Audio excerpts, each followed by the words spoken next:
Scan for Sovi, your AI bestie. I got your back. Proteins fold in specific ways to function correctly. Let's quickly analyze how a chemical blocking an alpha helix changes the structure of a single polypeptide.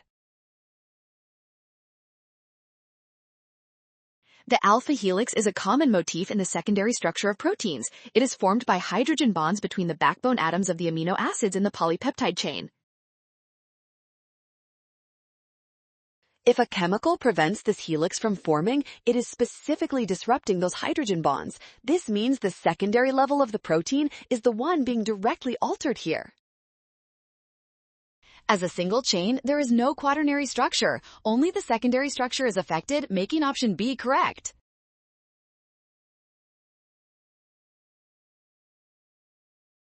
Well done! Scan the code to learn with Sovi. Avoid the rush, watch signs, trust the info, and check your steps.